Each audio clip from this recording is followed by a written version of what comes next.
have lost, it seems, based on these polls, is the support of black voters that have resoundingly come out and said that they would support you even after the allegations have come out. What do you say to that? For example, for one part of this, why would black voters have come out with the kind of support that they showed you? A lot of folks have speculated about that. I don't, unlike some people, I don't partition the electorate. But they were there. I heard you answer the question, let me answer it. I don't divide up the electorate into a bunch of different parts of a pie and say, let me figure out how I get to 51. When polls come out that say this group believes this and this group, I don't believe that, because frankly, people have their own vision, their own lens through which they look at elections.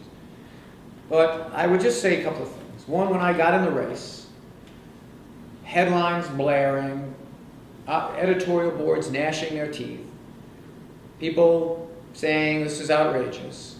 And I said, I'm going to do one thing, and that is talk about my ideas, not worship at the altar of the special interest, go directly to citizens and see what they have to say. Every single step of the way, the same editorial pages, the same institutional leaders that I was saying are not my constituency in this race, their heads were virtually spinning off their shoulders trying to figure out how to deal with it. Now, more information comes out. I go through weeks of the same exact people who said he shouldn't run, saying he shouldn't run now, and they'll probably be saying that right up until election day. When I'm running for re-election, I'm sure they'll be saying it. So I have said that when the polls were not so great, like when I got in, and then they were better, and then they were better, and then they're not so great, it doesn't change my life one whit. I have the same vocabulary, talking about the same issues everywhere in the city, because what I'm talking about are animating, unifying themes. Now, if you think for a moment, having blasted on the front page stories that are negative about me don't have an impact, yeah, it's harder to get that message out. So what do?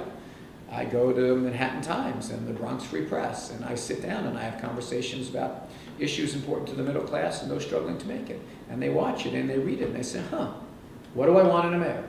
Someone who's got good ideas, check, got it. 2, someone who's shown that he can fight to get things done. Here I am, fighting after everyone is saying stop fighting.